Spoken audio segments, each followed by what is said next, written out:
तिकडे जा कोण आहे?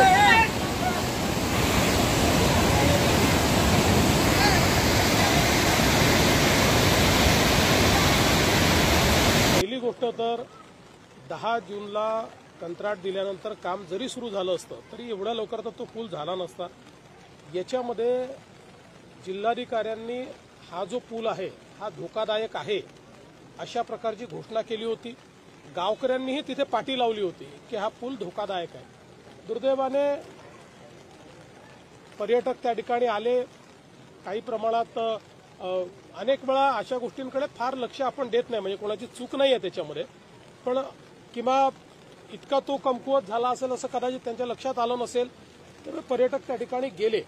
आता यातनं मला असं वाटतं की भविष्याकरता शिकण्यासारख्या गोष्टी आहेत, कारण मी ज्यावेळेस काल कलेक्टरांशी बोललो त्यावेळेस अशा वेगवेगळ्या प्रकारच्या पावसाळ्यात ज्या धोकादायक अशा जागा होतात पण जिथे पर्यटक जातात अशा 500 जागा आहेत त्यांनी मला सांगितलं की ज्याचं नोटिफिकेशन वेगवेगळ्या प्रकार, म्हणजे सगळीकडे पूल आहे असं नाही, काही ठिकाणी पाणी वरपर्यंत येतं, काही ठिकाणी पाण्याचा जो बहाव आहे तो वेगवेगळ्या प्रकारे आहे, त्याचं नोटिफिकेशन काढलं जातं।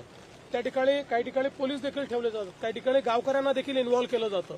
पण हे अधिक सजगतेनं आपल्याला करावं लागेल, कारण हे महिन्या 2 महिन्यापुरता स्पॉट्स वल्नरेबल असतात, पण तिथल्या सौंदर्यामुळे लोक त्या ठिकाणी जात असतात, तर त्यांना कसं सुरक्षित ठेवता येईल हा प्रयत्न आपल्याला करावा लागेल। त्या दृष्टीने निश्चित मी जिल्हाधिकाऱ्यांनाही सांगितलेलं आहे की भविष्यामध्ये अशा घटना होऊ नये याकरता अधिक आपल्याला त्यात काय काळजी घेता येईल।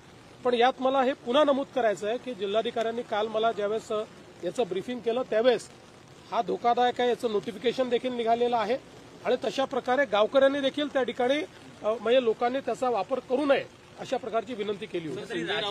पत्र दाखवले रवींद्र चव्हाणांचं की 80,000 रुपये या पुलासाठी मंजूर करण्यात आले आणि त्याच्यावरून आरोप केलेत की जर हे पैसे मंजूर केले तर खर्च का झाला नाही। असं आहे, काही लोक देशाच्या सेनेवर आरोप करतात, देशाच्या शौर्यावर आरोप करतात, त्यांना गल्लीपासून दिल्लीपर्यंत फक्त आरोपाचं पडलं आणि अशा लोकांना उत्तर द्यायला बसलो नाही येते। पीएसचा देखील अजून प्रश्न सुटलेला, पीएसचा देखील अजून प्रश्न कुठेतरी सुटला नाहीये, मंत्र्यांना पीएस मिळाले, तुम्ही कशाला चिंता करता?